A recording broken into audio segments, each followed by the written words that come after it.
More than 100,000 flee Rafah as fighting breaks out on the city's outskirts. By the Associated Press.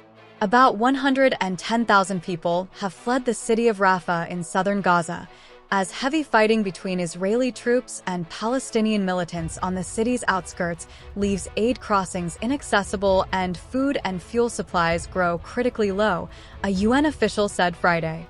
All crossings into southern Gaza remain effectively closed, cutting off supplies and preventing medical evacuations and the movement of humanitarian staff, said Georgios Petropoulos, an official for the UN's Office for the Coordination of Humanitarian Affairs working in Rafah. Some 1.3 million Palestinians, over half Gaza's population, had sought refuge in Rafah.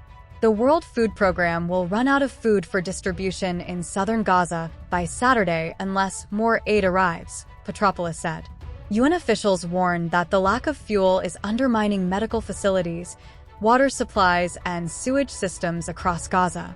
Israeli Prime Minister Benjamin Netanyahu said Thursday that a U.S. threat to withhold some weapons would not deter Israel from expanding its offensive in Gaza. A limited Israeli operation earlier this week captured the Gaza side of Rafah's border crossing with Egypt, throwing humanitarian operations into crisis. The death toll from the war in Gaza has soared to more than 34,500 people, according to local health officials, and caused vast destruction to apartments, hospitals, mosques, and schools across several cities.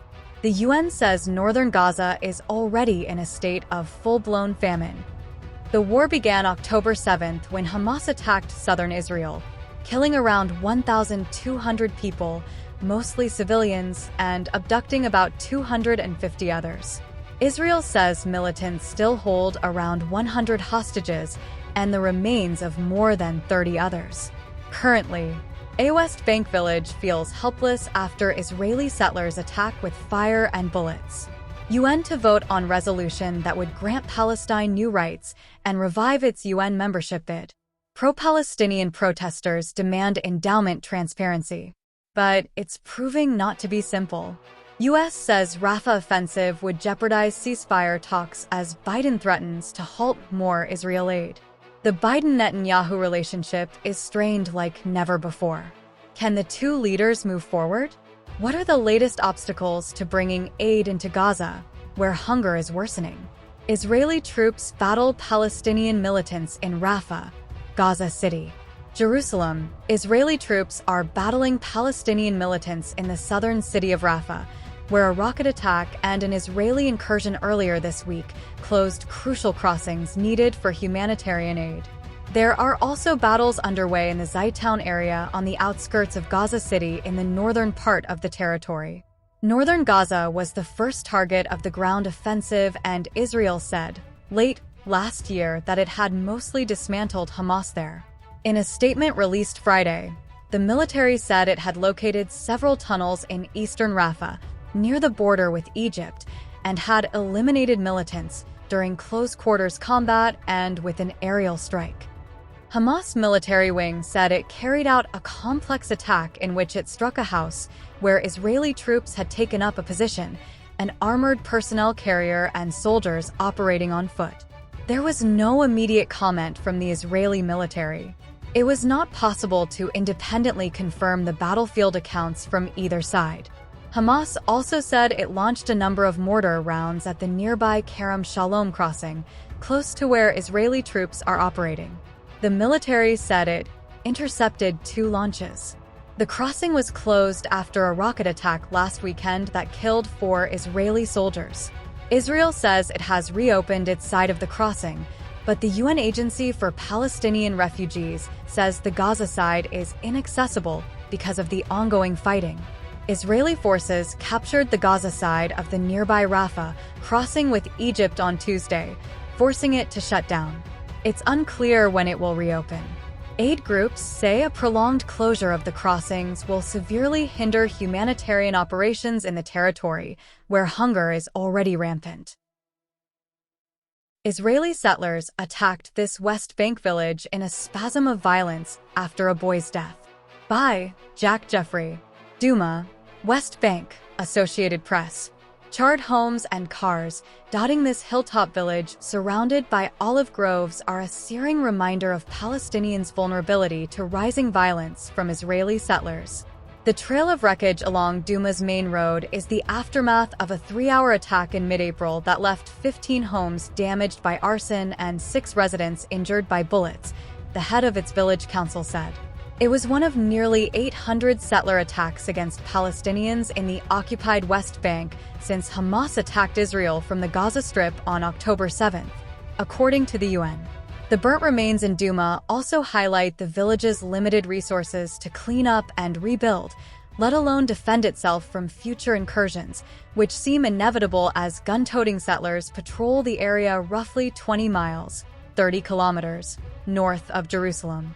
"We as the village of Duma do not have the power to defend ourselves," said Suleiman Dawabsha, chairman of the village council for this community of more than 2,000 people. He estimated the attack caused 5 million shekels, $1.3 million, in damage. The rampage on April 13th echoed a similar event that took place almost a decade ago. In 2015, 3 Palestinians from Duma were killed, including an 18-month-old baby, after settlers firebombed a home there. An Israeli man was later convicted for murder. The latest attack against Duma was part of a wave of settler violence touched off by the death of a 14-year-old Israeli who went missing on the morning of April 12th. Authorities found his body the next day, and they have arrested a man from Duma who they say was connected to the boy's alleged murder. On April 15th, 2 days after the attack in Duma, 2 Palestinians were shot dead by settlers near the town of Akraba, according to the Palestinian Health Ministry. And in a related spurt of violence, a man was killed by Israeli fire on April 12th in nearby Al-Mughayr, though it remains unclear whether the fatal bullet was fired by a soldier or settler. There have been 794 settler attacks against Palestinians in the West Bank since October 7th, from stones thrown at passing cars to bullets fired at residents, according to the United Nations Office for the Coordination of Humanitarian Affairs. At least 10 Palestinians have been killed by settlers in these attacks, it said. Attacks by settlers aren't the only form of violence on the rise in the West Bank. Since the war in Gaza began, nearly 500 Palestinians have been killed by Israeli fire in the territory, according to the health ministry based in Ramallah, which says the overwhelming majority have been shot dead by soldiers. Palestinians in the West Bank have killed 9 Israelis, including 5 soldiers, since October 7th, according to UN data. The war has undoubtedly heightened tensions between settlers and Palestinians. But Israeli human rights groups blame the far-right government of Prime Minister Benjamin Netanyahu for fueling settler violence by promoting an ideology of total Israeli supremacy in the West Bank. These groups say the Israeli army doesn't do enough to stop the violence and even facilitates it in some cases by offering the settlers protection. The Israeli army said in a statement it tries to protect everyone living in the West Bank and that complaints about soldiers are investigated. No one was killed in the attack on Duma, but residents described narrow escapes. Ibrahim Dawabsha, a truck driver and father of 4, said most of his family hid in the kitchen as settlers launched firebombs and set part of their home ablaze. "My daughter was at her uncle's house. There was no one there," he said. "What they might do to her, I don't know." The heads of Duma and Al-Mughayr said Israeli troops arrived shortly after the attacks on their communities began, but did little to intervene. Instead, they fired at Palestinians attempting to confront the settlers, these officials said.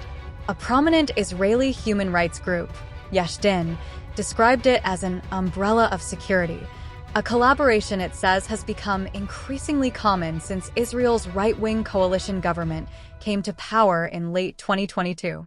As soon as the Palestinians try to protect themselves, they're the ones who the army attacks, said Ziv Stahl, Yesh Din's director. The United States has increased pressure on Israel to curb settler attacks in the West Bank, sanctioning some leaders, including a close ally of Israel's far-right national security minister, Itamar Ben-Gvir. Dawabsha, the chief of Duma, does not believe the pressure campaign will be effective. "I am not pinning my hopes on the American government," he said. Israel captured the West Bank, East Jerusalem, and Gaza in the 1967 Mideast War, territories Palestinians won as part of a future state. Settlers claim the West Bank, home to some 3 million Palestinians, is their biblical birthright. Around 500,000 Israeli settlers live across hundreds of settlements and outposts in the West Bank. These segregated and tightly guarded communities vary in size and nature. Larger settlements are akin to Jerusalem's sprawling suburbs, while smaller unauthorized outposts can consist of just a few caravans parked on a hilltop. Outposts often receive tacit government support, and sometimes they gain formal recognition and receive funding from the Israeli government. Duma's geography makes it uniquely vulnerable to attack. Overlooking Jordan and Israeli settlements to the east, the village is surrounded more closely by at least 3 outposts that the head of its council says have expanded gradually over the past decade. Duma is in a section of the West Bank known as Area B. Its civil affairs are governed by the Palestinian Authority, but the Israeli military is in charge of its security. Palestinians largely consider the PA to be ineffective and corrupt, and it rarely opposes Israel's military operations in the territory. Over the past year, settlers have cut off Duma's access to 4 vital springs and wells that surround the village by sabotaging roads and other infrastructure, according to residents. In the days following Hamas' October 7th attack on southern Israel, more than 100 Bedouin Arabs that were living a nomadic lifestyle in the pastures south of Duma relocated to its fringes in search of greater safety and resources. One of them, Ali Zawahiri, said his extended family relocated after settlers had begun burning their tents and stealing their livestock in apparent revenge attacks. The Bedouin Arabs living near Duma are one of 16 such communities in the West Bank that have relocated because of settler violence or threats since the start of 2023, according to Yeshdin. "He is armed with a gun, and I am just a person with nothing," Zawahiri said. An armed unit run by the Palestinian Authority that formerly patrolled the perimeter of West Bank towns at night halted operations shortly after the Gaza war broke out, when members of the force were kidnapped by settlers. When asked how they might better defend themselves in the future, residents of Duma struggled to answer.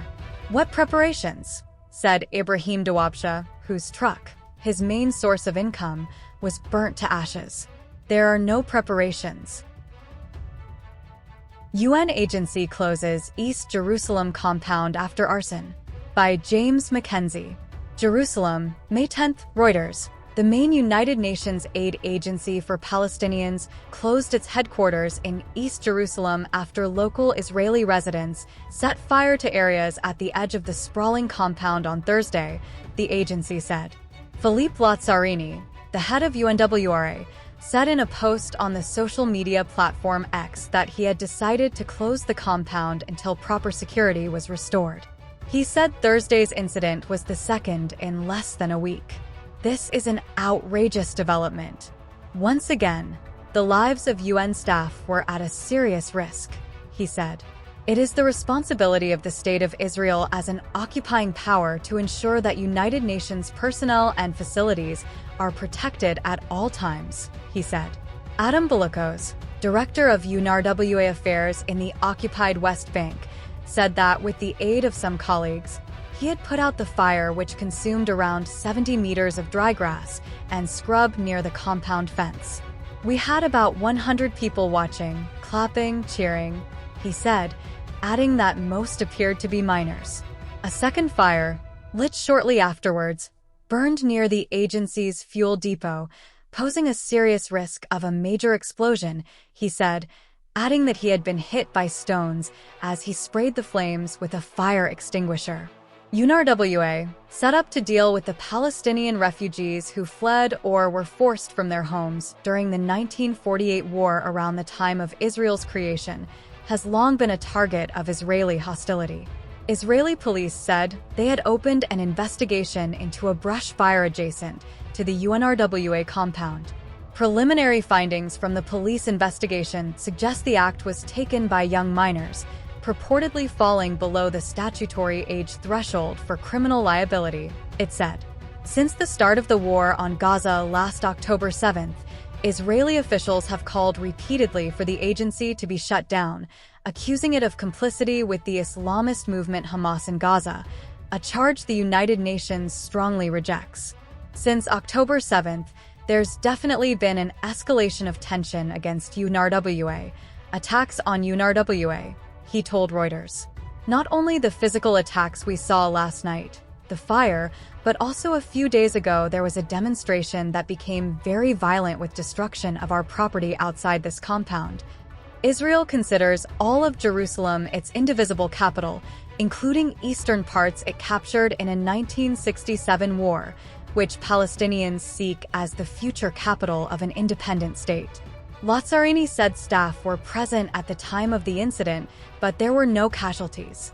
However, outdoor areas were damaged by the blaze, which was put out by staff after emergency services took time to respond. In footage shared with Lazzarini's post, smoke can be seen rising near buildings at the edge of the compound, while the sound of chanting and singing can be heard. A crowd accompanied by armed men were witnessed outside the compound chanting, "Burn down the United Nations," Lazzarini said.